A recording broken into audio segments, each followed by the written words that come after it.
Hello future doctors, मैं हूं अविनाश और काफ़ी टाइम से मेरे से स्टूडेंट्स ये बोलते हैं, पेरेंट्स ये बोलते हैं कि अब्रॉड का ऑप्शन अच्छा है या नहीं।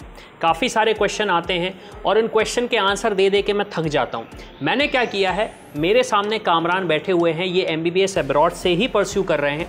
तो जो भी क्वेश्चन स्टूडेंट्स ने मुझे भेजे थे, जो क्वेश्चन मेरे हैं, जो क्वेश्चन पेरेंट्स के होते हैं, मैं डायरेक्टली इनसे पूछूंगा। ये आपको क्वेश्चंस के आंसर देंगे, सफ़ेद का सफ़ेद और काले का काला करके देंगे और समझ में आएगा आपको कि अगर अब्रॉड जाना चाह रहे हो तो वो ऑप्शन सही है या नहीं।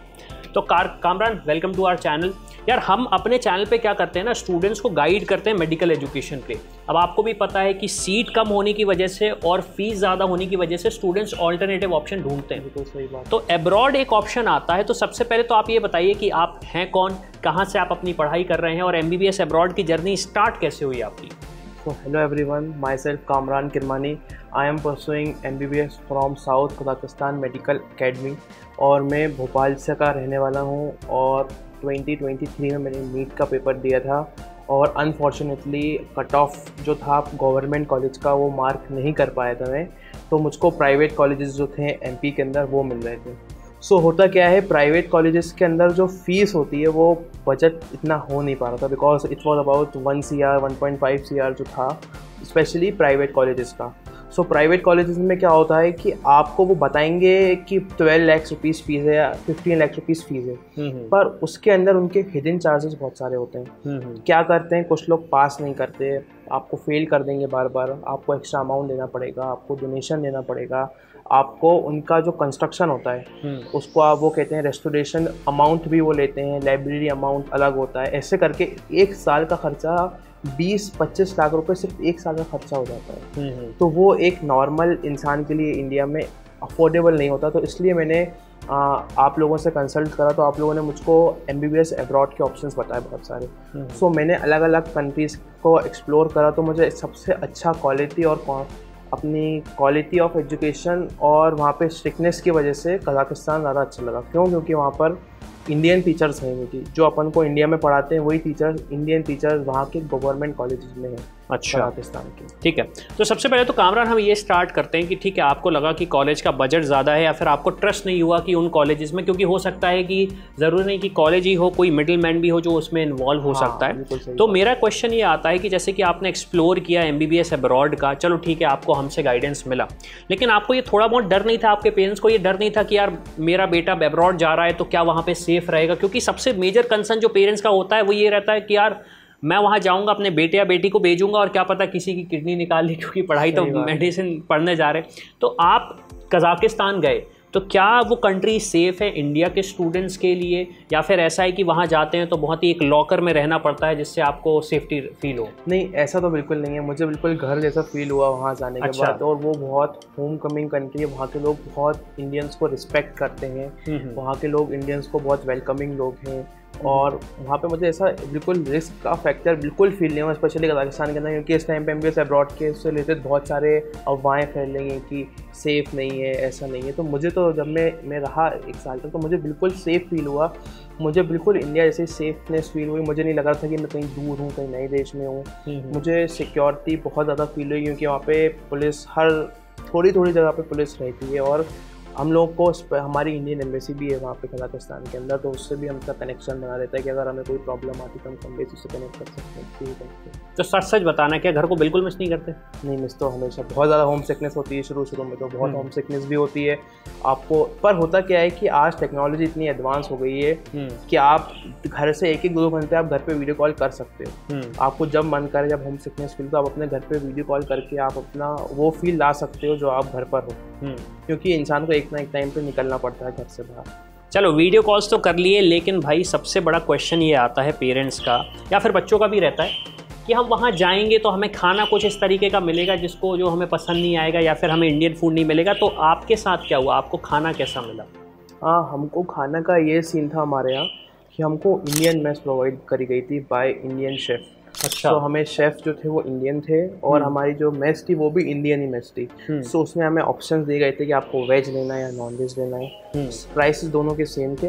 आप कोई सा भी वेज ले सकते हैं या नॉन वेज ले सकते हैं। और अगर कभी कभी ऐसा होता है कि आप मेस का खाना खा के ऊब जाते हैं, बहुत बार होता है ना, इंडिया में भी होता है, और आप कितने से अच्छी मेस में भी रहेंगे तो आपका थोड़ा मन ऊब जाएगा। तो वहाँ पे इंडियन रेस्टोरेंट्स भी हैं, बहुत सारे इंडियंस। आपको मतलब ऐसा फील नहीं हो कि आप इंडिया अब्रॉड में आपको वहाँ पे इंडियन खाना, आपको फूड के रिलेटेड ज़्यादा दिक्कत आएगी नहीं। नहीं मुझे आई थी, नहीं आपको आनी चाहिए। ओके। तो अगर जैसे स्टूडेंट्स जाना चाह रहे हैं तो पहली चीज़ तो इन्होंने ये बताया कि सेफ़ है कंट्री, क्योंकि हमारे सामने बैठे हुए हैं। दूसरी चीज़ होम सिकनेस तो होती है, जो कि जेन्युइन चीज़ है। अगर आपका बच्चा है, बच्ची बाहर जा रहे हैं तो ऑब्वियसली बात है, घर को तो मिस करेंगे वो। तीसरी चीज़ ये है कि भाई मुझे इंडियन फूड मिल रहा है। अब चौथी चीज़ कामरान, मैं ये जानना चाहूँगा कि ठीक है हम अब्रॉड गए, तो अब तो मैं क्योंकि पेरेंट्स के सामने नहीं हूँ, तो क्या मैं जो मर्जी करना चाहूँ कर सकता हूँ, या फिर मतलब पढ़ाई वगैरह होती है कजाकिस्तान में, अब्रॉड में पढ़ाई वगैरह होती है, या फिर सिर्फ मतलब वो नाम के लिए कि वहाँ पे गए हैं हम पढ़ने की जा रहे हैं और डिग्री लेके वापस आ गए? ऐसा कुछ भी नहीं है, वहाँ पे बहुत सारे रिस्ट्रिक्शंस हैं। एग्जांपल के तौर पर मैं पॉइंट वाइज आपको बताता हूँ। जैसे सबसे पहली रिस्ट्रिक्शन ये कि हमारा हॉस्टल टाइमिंग होती है। अच्छा। कि सुबह 7 बजे से पहले बाहर नहीं जा सकते। अच्छा। और रात को 10 बजे के बाद बाहर नहीं जा सकते। और हमारे 2 हॉस्टल्स हैं यूके स्पेशली। एक हॉस्टल की टाइमिंग वॉज अबाउट 9 PM, रात को 9 बजे के बाद आप बाहर नहीं जा सकते। और एक जो वहाँ का गवर्नमेंट हॉस्टल था उसकी टाइमिंग वॉज 10 के बाद आप हॉस्टल से बाहर नहीं जा सकते। हॉस्टल में रेगुलर चेकिंग होती है, आपके रूम पर आके एक इंसान चेक करेगा आपके पासपोर्ट से कि ये बंदा वही है या नहीं है, और आपकी चेकिंग लेगा। सबसे बड़ी चीज़ हॉस्टल्स के अंदर ये होता है। और तो आप ऐसे कहीं बाहर रात को कहीं घूम नहीं सकते हो, आपका एक टाइम बना हुआ है, उस टाइम पे जाओ, और वो सेफ भी बात है। सही बात नहीं, क्योंकि आप इंडिया में भी आप रात को बाहर निकलना is not safe for in India also. और आप बात करें पढ़ाई के, तो क्वालिटी ऑफ एजुकेशन वहाँ पर है इंडिया जितनी नहीं है, पर अपन इंडिया से कंपैरिजन में तो अपन उसमें थोड़ा सा 19-20 होगा, because it's an abroad country. तो आपको इतना प्रैक्टिकल एक्सपोजर नहीं मिलता जितना इंडिया में मिलता है, पर वहाँ पर आपको बहुत ज़्यादा प्रैक्टिकल नॉलेज ज़्यादा मिलती है। आपको वहाँ पे प्रैक्टिकली बहुत सारी चीज़ें सिखाई जाती हैं वहाँ पर। और सबसे अच्छी बात है वहाँ पे हमें इंडियन टीचर्स मिल रहे हैं। इंडियन टीचर्स मिलते हैं तो हमको ऐसा लगता ही नहीं है कि हमें कोई अब्रॉड में आए, हमें ऐसा लगता है हम इंडियन कॉलेज में आए और इंडियन कॉलेज में ही पढ़ रहे हैं। और सबसे प्लस पॉइंट ये है हमारा MBBS अब्रॉड लेने का कि इंडिया के अंदर जो कॉलेजेस होते हैं उसमें एक क्लास में 300 बच्चे होते हैं। और जो हमारी क्लास होती है इसमें लेक्चर होता है, उसमें मैक्सिमम 40-50 बच्चे होते हैं। तो इसका मतलब तो ये हुआ कि कोई एडमिशन लेने नहीं चाहता है? किस चीज़, क्या मतलब? मतलब ये जो 1:40 का रेशो है, तो इसका मतलब या तो ये हो सकता है कि स्टूडेंट्स एडमिशन ही नहीं ले रहे, या फिर ये है कि यहाँ पे टीचर्स बहुत सारे हैं तो उन्होंने क्लास को डिवाइड कर दिया। टीचर्स बहुत सारे। अच्छा। हमारे बैच में ही 350 बच्चे हमारे बैच में भी हैं। अच्छा। पर 50-50 के बैचेस बने हुए हैं। उन 50-50 के बैचेस को हर टीचर पर्सनली पढ़ाता है। अच्छा। तो पर्सनल बच्चे पे एक बच्चे का नाम तक याद होता है, एक बच्चे का सब पता होता है टीचर को कि कौन सा बच्चा कैसा है। जैसे अपन कोचिंग या थ्योरी ट्यूशन में होता है, बिल्कुल ऐसे ही। मतलब बहुत बार तो टीचर स्पून फीड भी कर देता है बच्चों को, जैसे ऐसा कॉलेज में बहुत रेयरली होता है, मेडिकल कॉलेज में स्पेशली। और आप स्ट्रिक्टनेस की बात करें तो हमारे वाइवाज होते हैं जैसे इंडिया में होते हैं, सेम लाइक इंडिया। और हमारा रिटन टेस्ट होता है, तो वो हर चीटिंग करवा के पास करवा देते हैं। चीटिंग नहीं हो पाते। हर 15 डेज बाद, आप सोचिए ना, हर 1.5 मंथ्स बाद, 1.5 महीने बाद, हर 1.5 महीने बाद हमारा एक एग्ज़ाम होता है। अच्छा। रिटन। और हर 6 महीने बाद हमारा एक ऑनलाइन एग्ज़ाम होता है। और ऑनलाइन एग्ज़ाम ऐसा नहीं होता कि लोग चीटिंग कर लें। It was about a room. उस रूम के अंदर 100 बच्चे होंगे, 100 कंप्यूटर होंगे, 100 अलग अलग टेबल्स होंगे। हर कंप्यूटर पे एक अलग क्वेश्चन होगा। अच्छा। पेपर सेम नहीं होगा।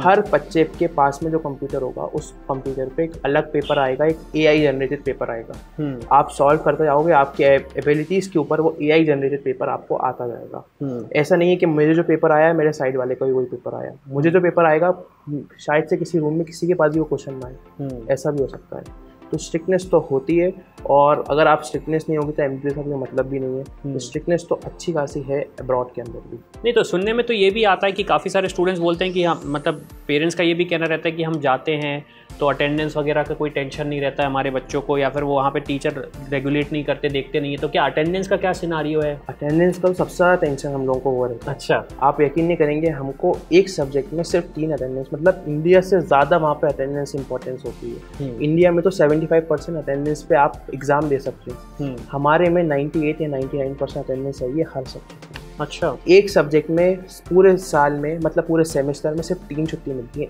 एक उसमें सब्जेक्ट में। सिर्फ 3 छुट्टी? सिर्फ 3 छुट्टियाँ मार सकते हैं आप एक सब्जेक्ट में। और किसी स्टूडेंट ने ज़्यादा माली नहीं तो मैं तो आज तो वो उसकी बैक लग जाएगी या रिसाइकिल लग जाएगी। अच्छा, और अगर बैक या रिसाइकिल लग गई तो आपको समर वेकेशंस में वहीं पर रुकना पड़ेगा, आपकी फिर स्पेशल क्लासेस लगेंगी और वो स्पेशल क्लासेस पेड हो। अच्छा, तो मतलब जैसे समर वेकेशन में आप आए हो तो आप पास होके आए हो, कुछ स्टूडेंट्स हैं जो अभी वहीं पे हैं? अभी वहीं पर हैं। अच्छा, वो स्टूडेंट्स हैं ऐसा? हाँ, ऐसा मतलब वो ऐसा है रियलिटी में, ऐसा अच्छा, है। रियलिटी कम से कम में आप 50+ बच्चे हैं इस टाइम पे जो फर्स्ट ईयर पास नहीं कर पाए थे। तो वो वहीं पर अभी उनकी स्पेशल क्लासेस लग रही हैं टीचर को बुलवा के, और उनको फिर से एग्ज़ाम होगा। फिर से एग्जाम होगा जी। अच्छा, अब एक चीज़ और ये भी बोली जाती है, जैसे प्रैक्टिकल एक्सपोजर की बात करी तो अब्रॉड में यही बोला जाता है कि प्रैक्टिकल एक्सपोजर के लिए आपको क्या करते हैं, एक डमी दे दिया, उससे प्रैक्टिकल करा दिया, या फिर आपको बोल दिया कि भाई ऐसा हाथ होता है, हड्डी ऐसी होती है, और आपको करा दिया। और इंडिया में तो हालांकि दिक्कत नहीं आती क्योंकि पूरी नॉर्म्स फॉलो होते हैं। तो क्या आप जहाँ पे पढ़ रहे हो वहाँ पे आपको प्रैक्टिकल चीज़ें सीखने मिल रही हैं? क्योंकि सबसे इम्पॉर्टेंट चीज़ यही होती है, और अब जो आगे जाके नेक्स्ट का एग्ज़ाम है उसमें भी प्रैक्टिकल एक्सपोजर करना पड़ेगा स्टूडेंट्स को। तो क्या क्या सिचुएशन है वहाँ पे? हमारे में ये रहता है, जैसे हमारा एनआर्ट के अंदर हमें रियल ह्यूमंस बोन दी जाती हैं एनआर्ट के अंदर, और हमें फर्स्ट सेकंड ईयर में डमीज प्रोवाइड करे जाते हैं जो बिल्कुल ह्यूमन की तरह ही होते हैं। वो डमीज बिल्कुल सेम टू सेम उनका ह्यूमन की तरह डमीज होते हैं। सेकंड थर्ड ईयर से हमको रियल ह्यूमंस पर भी प्रैक्टिकल कराया जाता है। अच्छा। और अगर फर्स्ट ईयर में हमको जैसे अगर फिजियोलॉजी के अंदर एंडोक्राइन सिस्टम चल रहा है या हार्ट सिस्टम चल रहा है, वास्कुलर कार्डियक सिस्टम चल रहा है, तो हमको रियल हार्ट ला के दिखाया जाएगा कि रियल हार्ट ऐसा होता है, इसमें ऐसा होता है। 14-15 बच्चों को, सिर्फ 14-15 बच्चों के बैचेस को, तो ऐसे हर बच्चे को वो चीज़ लेने का मौका मिलता है। अगर सिर्फ अपन मसल्स मायोलॉजी के अंदर हल्की सी दिक्कत आ सकती है, बाकी तो हमें ऑस्टियोलॉजी के अंदर एक एक बोन लाके, रियल ह्यूमन की बोन लाके दिखाई जाती है हर बच्चे को। अच्छा। और अपना एंडोक्राइन सिस्टम हो गया, कोई भी डाइजेस्टिव सिस्टम हो गया, तो रियल स्टोमक दिखाएंगे हमको, सब कुछ रियल दिखाते हैं वो आपको। बस फ़र्क ऐसा होता है कि वहाँ पे लाशें ऐसे ऐसे, इंडिया में कैडेवर अपन जिसको कहते हैं, वो कैडेवर इतनी ज़्यादा मिल नहीं पाती बिकॉज पॉपुलेशन बहुत कम है वहाँ पे। नहीं तो वहाँ पे बाकी सब चीज़ें दिखाई जाती हैं आपको। अच्छा, हाँ। तो मतलब कैडेवर ज़्यादा नहीं मिलते, तो क्या मतलब स्टूडेंट्स प्रैक्टिकली सीख पाते हैं या फिर कुछ स्टूडेंट्स को डमी में सिखाया जाता है फर्स्ट सेकंड ईयर में, इसके बाद थर्ड फोर्थ ईयर में कैडेवर में सिखाया जाता है। अच्छा, मतलब अल्टीमेटली रियल में लेकर आ जाते हैं। अच्छा, अब एक सबसे बड़ा क्वेश्चन ये आता है कि आपने कौन सी लैंग्वेज से एजुकेशन ले रहे हो, क्योंकि कजाकिस्तान में हिंदी बोली नहीं जाती, सही बात, इंग्लिश बोली नहीं जाती, तो किस लैंग्वेज में आप सीख रहे हो? हमारे 99% जो टीचर थे वो इंग्लिश बोलते थे, और जो मैंने 1% टीचर का बात करा वो हिंदी भी बोलते थे। अच्छा जी, तो हमारे जो इंडियन टीचर्स हैं आप उनसे हिंदी में भी बात कर सकते हैं और इंग्लिश में बात कर सकते हैं, और जो बाकी के रेस्ट ऑफ द टीचर्स हैं आप वो उनको इंग्लिश बहुत अच्छे से आती है, वो समझते हैं, और आप उनसे आराम से इंग्लिश में बात कर सकते हैं। तो रशियन ऐसा कोई सीखने की कोई इम्पोर्टेंस नहीं है। अच्छा, तो मतलब आपको जो एनएमसी की गाइडलाइन है इंग्लिश में एजुकेशन होना चाहिए वो वैसे ही वो फुली फुलफिल होती है। अच्छा, अब जैसे आपने एक चीज़ इंपॉर्टेंटली ये बताई थी कि जैसे आपको प्रैक्टिकल एक्सपोजर मिल गया और आप ये जो कोर्स कर रहे हो जिसमें 5 साल का थ्योरेटिकल नॉलेज आपको मिल रहा है, 1 साल का इंटर्नशिप भी आपको करने मिलेगा, तो आपने बताया था कि आप अगर इंडिया वापस आते हो तो आपको नेक्स्ट एग्जाम देना पड़ेगा। अब काफ़ी सारे ऐसे स्टूडेंट्स होते हैं, जैसे आज ही मैं एक स्टूडेंट से बात कर रहा था, उसका ये कहना था कि मुझे इंडिया वापस ही नहीं आना। तो क्या अपॉर्चुनिटीज़ हैं कजाकिस्तान से MBBS करने के बाद कि वो अब्रॉड में दूसरी जगह एक्सप्लोर कर सके? और अब्रॉड का मतलब ये नहीं कि मैं किसी भी छोटी मोटी कंट्री में चला गया कि भाई मैंने अपना जॉब कर लिया, मुझे एक अच्छी सोफिस्टिकेटेड कंट्री में जाना है कि भाई मैं क्या US जा सकता हूँ, UK जा सकता हूँ, ऑस्ट्रेलिया में कर सकता हूँ, या यूरोप की कोई कंट्री जैसे जर्मनी हो गई, इटली हो गई, तो ऐसी कंट्रीज़ में क्या मैं अपना करियर बना सकता हूँ, या फिर यही कि वापस इंडिया ही आना पड़ेगा? आपके पहले ऑप्शन सिर्फ इंडिया होता था बिफोर दिस बैच। अच्छा, हमारे बैच से पहले आपके पास सिर्फ इंडिया ही ऑप्शन होता था MBBS अब्रॉड में, पर बिकॉज ऑफ इंडियन गवर्नमेंट ने एफर्ट्स करे, उसकी वजह से हमें जो डिग्री मिलती है वो हमें फुल MBBS की डिग्री मिलती है। तो उसकी वजह से हमें फ़ायदा ये होता है कि हम ऑल ओवर द वर्ल्ड कहीं भी जाके प्रैक्टिस कर सकते हैं। यूरोप हो गया, दुबई हो गया, अपना साउथ पूरा मिडिल ईस्ट हो गया, यूनाइटेड किंगडम हो गया, प्लैब हो गया, अपना UK वाला प्लैब एग्ज़ाम होता है, USMLE हो गया, या दुबई का हो गया, या ऑस्ट्रेलिया हो गया, और तो और आप यकीन नहीं करेंगे, अगर हम इस कॉलेज में हैं तो हम 3rd ईयर से USMLE 1 दे सकते हैं। अच्छा, 3rd ईयर से हम USMLE 1 दे सकते हैं, और उसके बाद फाइनल ईयर आके USMLE स्टेप 2 देके हम सर्टिफाइड डॉक्टर USA में काम कर सकते हैं। अच्छा, हमारे कॉलेज से। अच्छा, एक चीज़ और ये है कि जो मैंने एनालाइज करी और मैंने स्टूडेंट्स से भी बात करी, लोगों को ये बोला जाता है कि प्रैक्टिकल एक्सपोजर का मतलब ये रहता है कि आप एक रिसेप्शनिस्ट बन जाते हो, आपके पास मतलब पेशेंट्स आते हैं, बोलते हैं मेरा नाम अविनाश है, मेरी एज ये है और मेरे को ये बीमारी लग रही है, तो आपने उनकी रसीद बनाई और डॉक्टर के पास भेज दिया। तो कैसा प्रैक्टिकल एक्सपोजर होता है? क्या आपसे रिसिप्ट बनवाते हैं या फिर आपको एक्चुअली में इंटरेक्ट करने पहले तो शुरुआत में हर चीज़ रिसिप्ट बनवाना भी सिखाते हैं। अच्छा। क्योंकि एज अ डॉक्टर आप जब इंडिया में फर्स्ट ईयर में होंगे तो आपको फर्स्ट ईयर में इंडिया में यही काम करवाया जाता है। अच्छा। कि आपको पेशेंट की हिस्ट्री लेना सिखाई जाती है कि how to take the history of a patient first second year में। इसके बाद सेकंड थर्ड ईयर में आपको ओटी के राउंड्स लगवाए जाते हैं। आपके ऊपर एक जेआर होता है, आपके ऊपर एक पीजी होता है, आपके ऊपर एक इंटर्न होता है, आपके ऊपर एक वहाँ का प्रोफेसर होता है, वो सब होता है। इसके बाद आपको वहाँ पे प्रैक्टिकल नॉलेज दिया जाता है इंडिया के अंदर भी। तो सेम हमारे में भी, हमें भी क्लिनिकल क्लासेस में ले जाया जाता है। हमको भी टीचर्स ले जाते हैं कभी कभी और प्रैक्टिकल नॉलेज के लिए। अच्छा, मतलब पूरा प्रॉपर प्रैक्टिकल नॉलेज मिलता है। अच्छा, एनएमसी का एक गाइडलाइन ये भी है कि सबसे इंपॉर्टेंट चीज़ है कि आपका जो एजुकेशन है वो एक ही जगह से होना चाहिए। ऐसा नहीं कि आप स्विच कर लो कि आपने आज एक कंट्री से पढ़ रहे हो, फिर दूसरी कंट्री से पढ़ रहे हो, फिर तीसरी कंट्री से पढ़ रहे हो। तो क्या यहाँ पे भी ऐसा है या फिर कोई सिचुएशन अलग ही है टोटल? नहीं, जो एनएमसी की गाइडलाइन है वो 101% फुलफिल होती है। यहाँ पर आपको पूरा 5 साल प्लस 1 साल की इंटर्नशिप मिला के एक ही कॉलेज से, एक ही कंट्री से करनी पड़ेगी, जो आप फर्स्ट ईयर में आए थे उसी कंट्री से।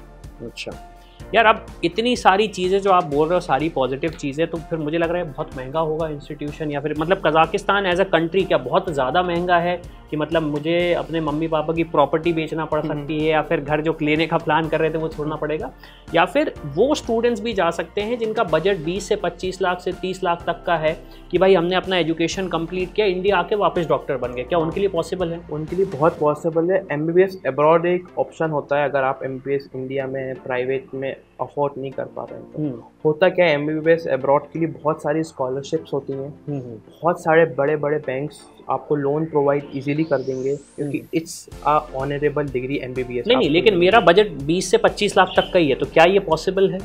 20 से 25 लाख में पॉसिबल है। आपको आपका रहना खाना वहाँ पर 25 लाख में आपका एमबीबीएस हो सकता है। अच्छा, हो सकता है, मतलब आप जहाँ पे हो कज़ाकिस्तान। अच्छा, कज़ाकिस्तान एज अ कंट्री के बारे में तो बताइए, मतलब क्या है, क्योंकि स्टूडेंट्स को ये लगता है यार दूसरा देश जा रहे हैं तो पता नहीं वहाँ पे क्या होता होगा। मैं तो यहाँ पे सुबह उठता हूँ, क्या पता वहाँ पे रात में एक ईजी एक लाइन में आपको मैं कज़ाकिस्तान का वर्ड बता सकता हूँ कि गुड़गांव का परफेक्ट वर्जन कश्मीर के अंदर। अच्छा, गुड़गांव को अगर आप कश्मीर में ले जाएं तो वो है कज़ाकिस्तान। कैसे? जो गुड़गांव में आपने देखा होगा वहाँ की जो लाइफस्टाइल है, मेट्रो सिटी है, वैसे ही कज़ाकिस्तान के पास भी मेट्रो सिटी है। इनका इंफ्रास्ट्रक्चर बहुत अच्छा है। It's a developed country first of all, और वहाँ पर सब चीज़ मिलती है आपको। वहाँ पर कोई चीज़ की खाने की दिक्कत नहीं होगी, कुछ भी आपको लेना हो तो आपको वहाँ प्रोवाइड की जाती है। और वहाँ पे मतलब it's just like Kashmir mostly. वहाँ पे आपको बहुत अच्छा लगेगा, आपको फील ऐसा नहीं होगा कि आप कहीं मेट्रो में आ गए जंगलों उसमें, मतलब एक कहते हैं ना कंक्रीट के जंगलों में फंस गए आप, जैसे मुंबई में होता है। ऐसा नहीं है, आपको वहाँ पे खुली वादियाँ भी हैं, वाटरफॉल्स भी हैं, स्नोफॉल भी होती है, और सब कुछ मतलब जस्ट लाइक इंडिया ही है। कि आप समझ लीजिए कि अगर आप कश्मीर को बहुत डेवलप कर दें हद से ज़्यादा, तो वो बिल्कुल कज़ाकिस्तान टाइप का उसको कह सकते हैं। तो फिर वहाँ पे भेदभाव नहीं होता कि भाई तुम इंडिया से हो? तो नहीं, वहाँ के लोग तो इंडियंस को बहुत वेलकमिंग लेते हैं। आप जाओगे तो आपके पास सेल्फीज़ लेंगे। अच्छा, आपको बहुत ज़्यादा एक इंडिया की एक इमेज है वहाँ पर, और इंडियंस की हर जगह इमेज अच्छी है आपको, एज यू नो। तो आपको बहुत रिस्पेक्टफुली ट्रीट करा जाता है। बहुत लोग आपसे पूछते हैं, आप इंडियन स्टार्स के बारे में पूछते हैं कि बॉलीवुड के बारे में, शाहरुख खान, मिथुन चक्रवर्ती, इन सबको वहाँ बहुत अच्छे से जानते हैं। इंडियन फिल्म्स भी देखी जाती है वहाँ पे। यहाँ तक कि हमारे टीचर्स तक इंडियन फिल्म्स के बारे में बात करते हैं। अभी जो शाहरुख खान की पठान आई थी, अच्छा, या इन फिल्म्स के बारे में वहाँ भी लगती हैं फिल्म। अच्छा, और तो मैं आपको एक और बात बताऊँ कि इंडियन जितनी फिल्म्स हैं वो वहाँ पर भी प्रीमियर होती है। अच्छा, हाँ, आप चाहो जो लोग सोचते हैं कि फिल्म नहीं देख पाएंगे, ये नहीं देख पाएंगे, तो इंडियन मूवीज़ वहाँ भी लगती हैं। आप वहाँ पर हिंदी में आप इंडियन मूवीज़ भी देख सकते हैं। तो यार मतलब ये हुआ कि आप वहाँ गए, आपने पढ़ाई करना चालू करी और मूवी वगैरह देख रहे हो। तो भाई एक सबसे बड़ा क्वेश्चन पेरेंट्स का ये भी होता है कि आप वापस आओगे तो एक तो नेक्स्ट का एग्जाम है, या फॉरेन मेडिकल ग्रेजुएट एग्जाम जो बोलते हैं, वो भी क्लियर करना पड़ता है। तो क्या बच्चे वहाँ पे वो चीज़ पढ़ पाते हैं? क्या वहाँ की गाइडेंस मिलती है वहाँ पे? क्योंकि सबसे बड़ा सिनारियो यही रहता है कि अगर मैं वो क्लियर नहीं कर पाऊंगा तो मुझे लाइसेंस नहीं मिलेगा, तो मैं फिर कोई मतलब कि नहीं वो मेरी डिग्री। बात है। वहाँ तो जो नीट का एग्ज़ाम होता है वो होता है एक शॉर्ट रन रेस होती है। जो नीट का एग्ज़ाम होता है उसमें क्या होता है, आपके पास 5-6 महीने होते हैं, 5-6 महीने में एग्ज़ाम है, आपको फिर एग्ज़ाम देना है। पर जो नेक्स्ट का एग्ज़ाम है, ये MBBS का एग्ज़ाम है, इट्स लाइक अ मैराथन। इसमें आप रोज़ 8-9 घंटे पढ़ाई नहीं कर सकते। अच्छा, ह्यूमनली ये पॉसिबल नहीं है कि 8-9 घंटे आप रोज़ पढ़ाई करो।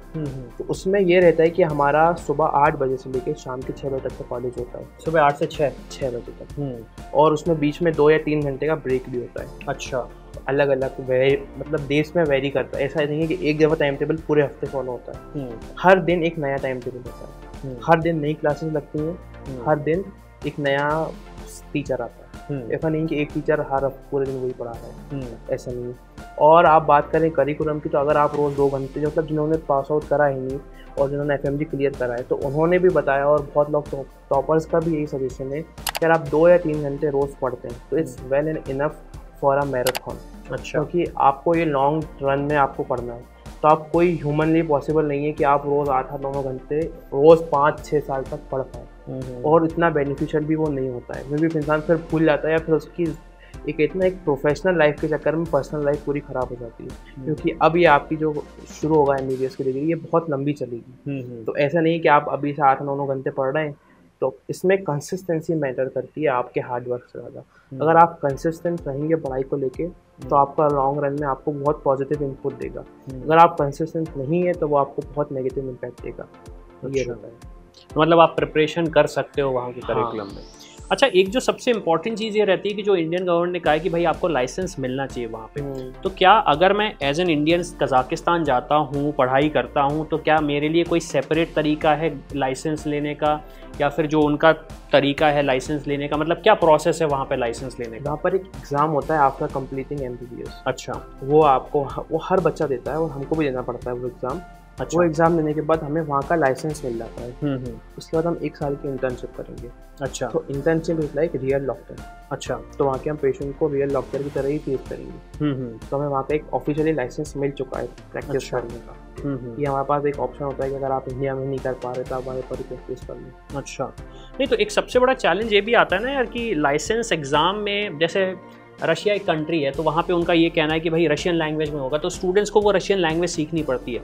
तो कज़ाकिस्तान में क्या है सिचुएशन? नहीं, कज़ाकिस्तान में जितने भी एग्ज़ाम्स होते हैं एक्सक्लूडिंग कज़ाक लैंग्वेज एग्ज़ाम, अच्छा, सारे एग्ज़ाम इंग्लिश मीडियम में होते हैं और इंग्लिश में ही होते हैं। अच्छा, कोई भी एग्ज़ाम ऐसा नहीं जो कज़ाक लैंग्वेज में या रशियन लैंग्वेज में होता हो, एक्सेप्ट जो यहाँ पे एक्स्ट्रा लैंग्वेज आपको पढ़ाई जाती है। हफ्ते में 1 दिन क्लास लगती है 2 घंटे की, आपको थोड़ी सी नॉलेज बढ़ाने के लिए, लैंग्वेज सिखाने के लिए। उसके अलावा कुछ अलग नहीं होता। यार लैंग्वेज सीखने की ज़रूरत ही क्या है यार? लैंग्वेज सीखने की ज़रूरत है कि आप उस देश में रह रहे हो, तो आपको अगर हल्की सी भी लैंग्वेज नहीं है, हल्की थोड़ी सी तो कोई एक नई चीज़ आनी चाहिए ना आपको। वहाँ पे लोगों से बात, आपका भी दिल करे, आप कहीं घूम रहे हो, आप वहाँ पे एक तरह के गूंगे बहरे हो गए। अच्छा। आप वहाँ पे नई रशियन समझ सकते, नहीं बोल सकते, तो आप अगर रोज़ सिर्फ पूरे 1 वीक में अगर आप 2 आवर्स निकाल के अगर कोई नई चीज़ सीख रहे हो, आप एक नई लैंग्वेज सीखोगे, तो वो आपके कहते हैं ना आपकी पर्सनैलिटी में वो एक प्लस पॉइंट ऐड होगा।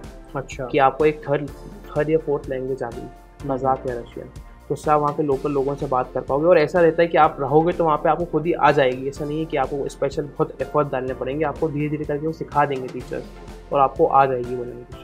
अच्छा, अब सबसे बड़ा एक चैलेंज ये आता है कि काफ़ी सारे स्टूडेंट्स पहली बार जाते हैं अब्रॉड, और वो भी अकेले, है ना? तो भाई क्या प्रोसेस है यार? मैंने अपना एडमिशन लिया, उसके बाद आप दिल्ली गए होगे, दिल्ली के बाद आप वहाँ से वहाँ पहुँचे, तो उसके बाद क्या होता है कि क्या मुझे खुद ही चीज़ों को समझना पड़ता है या फिर कोई आपके साथ था? ऐसा होता क्या है कि हमको, जब हम दिल्ली से शिमकिन, जो मेरा कॉलेज है जहाँ पे कज़ाकिस्तान में, वहाँ गए, वहाँ पर हमें एक स्पेशल बस आई हुई थी लेने के लिए। उसमें हमारे पूरे कॉलेज के बच्चों को लिया, और उसके बाद हमको वो हॉस्टल ले आए। हॉस्टल में आने के बाद हमको सब कुछ सिखाया गया। 1 हफ्ते तक हमें पूरी ट्रिप बताया गया कि यहाँ पर ये किराने की दुकान है, यहाँ पर ये फास्ट फूड की दुकान है, ये प्रिंट आउट की दुकान है, यहाँ कॉपी मिल जाएगी, यहाँ पर फिर हमें कॉलेज टूर कराया गया कि ये कॉलेज है, ये बिल्डिंग में ये पढ़ाया जाएगा, ये बिल्डिंग में वो पढ़ाया जाएगा। और हमें सीनियर्स ने गाइडेंस दी पूरी, कि सीनियर्स ने बताया ऐसा ऐसा होता है, यहाँ पे मत जाना, यहाँ जाना, यहाँ सस्ता मिलता है, यहाँ महंगा मिलता है। हर चीज़ के बारे में बताया गया, हमको नॉलेज दी गई वहीं के लोगों ने, और वहाँ का स्टाफ भी बहुत हेल्पिंग है। और वहाँ पे होता क्या है, इंडिया के बाहर जाने के बाद सीनियर्स आपके बड़े भाई छोटे भाई की तरह, बड़े भाई की तरह हो जाते हैं। वो आपको वहाँ पे रैगिंग बिल्कुल नहीं होती, सबसे बड़ी बात मैं आपको बताऊँ, रैगिंग जीरो है वहाँ पे। अच्छा, वहाँ पे आपको अगर आपके पास कोई सीनियर, सब आपको हल्की सी रिस्पेक्ट भैया कह के बात करेंगे, और कोई ऐसा कोई नॉर्म्स नहीं है जैसे इंडिया में होते हैं बहुत सारे रैगिंग की जो सीन होता है, वहाँ पे बिल्कुल भी नहीं है। वहाँ पर अगर जो कोई सीनियर है तो वो आपको बड़े भाई की तरह ट्रीट करेगा। अच्छा, वो आपको हर वो कोशिश करेगा कि जिससे आपकी मदद हो पाए, आपको हर चीज़, आपको सिम दिलाएगा, आपको अगर कोई दिक्कत आएगी तो आपकी वो हर चीज़ सॉल्व करेगा। जो भी आपको अगर कोई प्रॉब्लम आती है फ्यूचर में तो वो आपको कोशिश करेगा कि उससे सॉल्व हो पाए। तो वहाँ पे सीनियर्स बहुत हेल्पफुल होते हैं, स्पेशली अब्रॉड्स के अंदर MBBS जो लोग करते हैं तो उनको बहुत हेल्पफुल फील कराते हैं, स्पेशली सीनियर्स। नहीं तो मान लो मुझे अब सीनियर्स नहीं मिले तो क्या मुझे कॉलेज की अथॉरिटीज़ हेल्प आउट करती हैं? अथॉरिटीज़ हेल्प आउट करती हैं। हर 15-15 बच्चों का एक ग्रुप बनता है, उन ग्रुप में एक लीडर बनाया जाता है। अच्छा, और आपको अगर कोई भी दिक्कत है तो आप अपने लीडर से पूछिए, और आपके लीडर को हर तरह की इन्फॉर्मेशन दी जाती है। आपका जो लीडर होता है वो direct international department dean office से कनेक्ट होता है। अच्छा, तो आपको कोई प्रॉब्लम आई, आपको लीडर को बता दिया जाएगा हर चीज़, जो बच्चों को आ चुकी है प्रॉब्लम, वो हर चीज़ का सोल्यूशन दे दिया होता है। और मान लीजिए आपको अगर कोई प्रॉब्लम आती है फ्यूचर में भी, तो वो डायरेक्ट डीन इंटरनेशनल फैकल्टी से बात करके वो प्रॉब्लम को सॉल्व कर सकता है। अच्छा, और मान लो ऐसे में कोई बीमार वगैरह पड़ गया फिर? तो अगर बीमार पड़ गए तो वहाँ पर पूरा आपका इंश्योरेंस है, तो आपको पूरी मेडिकल गाइडेंस दी जाती है। हमारा मेडिकल पोस्ट है, वहाँ पर आप जाइए, आपको सिक लीव दी जाएगी, आपको आराम करने का, दवाई सब कुछ बता दिया जाएगा कि ये खाना है, ये खाना है, ऐसा पूरा एक डॉक्टर है वहाँ पे आपको ट्रीट करने के लिए। और आप यहाँ से जब फर्स्ट टाइम जाएंगे तो आपका एक ब्लड टेस्ट भी होगा, आपका एक हेल्थ चेकअप होगा कि आपको कोई बीमारी तो नहीं है, कोई आपको दिक्कत तो नहीं है, उस हिसाब से आपका ट्रीट किया जाएगा। ये ऐसा सीन होता है। यार मुझे तो बहुत सीरियस लग रहा है, तो क्या मस्ती वस्ती करने का मौका मिलता है या फिर वो भी खत्म? नहीं, MBBS में तो आपको वर्क लाइफ बैलेंस करना सिखाई देता है MBBS, बिकॉज आपको पढ़ाई भी मैनेज करनी होती है और थोड़ी मस्ती भी करनी पड़ती है। क्योंकि क्या है, हमारे हर 1.5 महीने बाद एग्जाम्स होने लगते हैं, हर 1.5 महीने बाद। हाँ, सो हमें हमारे मिड टर्म्स कहते हैं उसको, पहले हमारे 2 मिड टर्म होते हैं, हर 2 मिड टर्म के बाद एक सेमेस्टर एग्जाम होता है। तो ऐसे एक ईयर में 4 मिड टर्म्स होते हैं और 2 सेमेस्टर एग्जाम्स होते हैं। सेमेस्टर एग्ज़ाम पास करने के बाद ही आप वेकेशंस में घर जा सकते हैं। अगर आप सेमेस्टर एग्ज़ाम में फेल हो जाते हैं या किसी भी एग्ज़ाम में फेल होते हैं तो आप फिर समर वेकेशंस में घर नहीं आ पाएंगे, तो आपको वहीं पर बैठ के पढ़ाई करनी पड़ेगी। ये बच्चों के ऊपर रहता है कि जिससे बच्चे पढ़ लें। जो बच्चों के दिमाग में रहेगा कि अरे अब्रॉड आए तो कुछ पढ़ाई तो होती नहीं है, लोगों के जो वो बना हुआ है, तो उसकी वजह से उसको निकालने के लिए यहाँ पर स्ट्रिक्टनेस है कि आप अगर पास नहीं करोगे तो आप घर नहीं जा पाओगे, और आपको एक्स्ट्रा पे भी रिमेंट करना पड़ेगा फॉर गेटिंग। आपको जो टीचर पढ़ाएगा वो आपको फ्री में थोड़ी आके पढ़ाएगा, स्पेशल क्लासेस लेगा जो आपकी, तो आपको कुछ अमाउंट देना पड़ता है टीचर को, स्पेशली आपको जो आके पढ़ाएगा समर वेकेशन में। फिर आपके फिर से एग्जाम होंगे, फिर आप पास करेंगे, फिर जाके आपको परमिशन मिलेगी घर जाने की। अच्छा, ये मैंने काफ़ी ज़्यादा सुना है अब्रॉड में कि यार फेल कर देते हैं बच्चों को, तो क्या सिचुएशन है? मतलब ऐसा कोई फेल नहीं करते। मैं आपको बताऊँ, ऑनलाइन एग्ज़ाम होता है। अच्छा, ऑनलाइन एग्ज़ाम में कौन किसे फेल करेगा? आपको अगर आता होगा तो आप सही करोगे, नहीं आता होगा तो गलत करोगे। चेक तो कंप्यूटर कर रहा है, तो कंप्यूटर कैसे पार्शियलिटी कर सकता है किसी के बीच में? आप ही बताइए। अगर आपको नॉलेज होगी तो वो आपको पास करेगा, अगर आपको नॉलेज नहीं होगी तो वो आपको ऑटोमेटिकली फेल करेगा। तो ऐसा इसमें कोई इंटेंशनली आपको कोई पास या फेल कैसे कर सकता है? आप बताइए, इसमें इंटेंशनली कुछ है ही नहीं सीन पास या फेल करने का। अच्छा, मेरा लास्ट क्वेश्चन आपसे ये है कि जैसे कि जो स्टूडेंट्स प्लान कर रहे हैं MBBS अब्रॉड का, तो काफ़ी सारे स्टूडेंट्स सेल्फ रिसर्च करते हैं, है ना? हमने भी करी थी वो उस टाइम पे। आपने भी रिसर्च करी, फिर आप हमारे पास आए, आप हमारे थ्रू लिया, तो आपको क्या बेटर लगा कि आपको किसी मतलब एज ए स्टूडेंट जो आपके दोस्त भी होंगे, तो क्या उन्होंने किसी एक्सपर्ट का गाइडेंस लिया था या फिर उन्होंने सेल्फ रिसर्च किया था, और क्या एडवांटेज है अगर वो एक्सपर्ट के थ्रू जाते हैं किसी भी इंस्टीट्यूशन? एक्सपर्ट के थ्रू जाने में बहुत ज़्यादा एडवांटेज मैं आपको बताऊँ। सबसे पहला एडवांटेज ये होता है कि आपको एक जगह पे हर जगह के बारे में पता चल जाएगा। अच्छा, आप एक एक्सपर्ट के पास आएंगे, वो आपको हर चीज़ के बारे में बता देगा, आपको अलग अलग जाके रिसर्च करने की ज़रूरत नहीं पड़ेगी। सबसे पहली चीज़। दूसरी बात, अगर कोई एक्सपर्ट है तो उसका कोई सीनियर उस कॉलेज में ज़रूर होगा, तो अगर आपकी उससे डायरेक्ट इंडिया से कॉन्टैक्ट हो जाएगा तो आपको वहाँ के कॉन्टैक्ट बनाने की ज़रूरत ही नहीं है। आप जाएंगे, आपको वो सीनियर मिल जाएगा, आपकी हर हेल्प करेगा, वो आपको कोई भी दिक्कत होगी वो आपकी हेल्प कर देगा वहाँ। सबसे बड़ी चीज़ ये कॉन्टैक्ट्स आपके मिलते हैं, आपको बने बनाए कॉन्टैक्ट्स मिल रहे हैं। सबसे उस कहते हैं, आप अगर आप जिससे भी एडमिशन लेंगे वो आपको पहले से कॉन्टैक्ट बना के देगा, ये है या यहाँ ये ऐसा ये ऐसा ये ऐसा, तो आपको दिक्कत नहीं आएगी। कोई आप सेपरेट रिसर्च करेंगे तो कहाँ स्कैम्स हैं, बहुत सारे स्कैम्स भी होते हैं MBBS अब्रॉड में, कहाँ आप फंस जाएँ, क्या हो जाए, कुछ कह नहीं सकते, क्योंकि ऊपर से तो हर चीज़ अच्छी दिखाएंगे आपको, पर जो अंदर से रियलिटी होती है वो एक टीचर या एक उसकी को पता होती है जो वहाँ बच्चों को भेज रहा है, और बच्चों के फीडबैक के बाद ही वो आपको बताएगा सही जगह पे क्या सही है क्या गलत है। चलो कामरान, आपसे मिलके काफ़ी अच्छा लगा। हम आपके साथ और वीडियो बनाते हैं, काफ़ी सारे पेरेंट्स के जो भी क्वेश्चन है, तो मैं तो चाहूँगा सबसे पहले आप कमेंट कर दें, और अगर आप प्लान कर रहे हैं कज़ाकिस्तान या किसी दूसरी कंट्री में भी जाने का, तो आप हमारी टीम को रीच आउट कर सकते हैं, हम आपको प्रॉपर गाइडेंस देंगे। और सबसे इंपॉर्टेंट चीज़, बहुत सारे स्टूडेंट्स को स्कॉलरशिप के बारे में नहीं पता होता, तो इसका गाइडेंस भी हमारी टीम देती है। तो इसलिए मेरा रिकमेंडेशन रहेगा आप रीच आउट करें, या तो इस नंबर पर कॉल करें या नीचे एक लिंक दिया गया होगा उस पर जाके अपने डिटेल्स फिल करें और हमसे डिस्कस करें।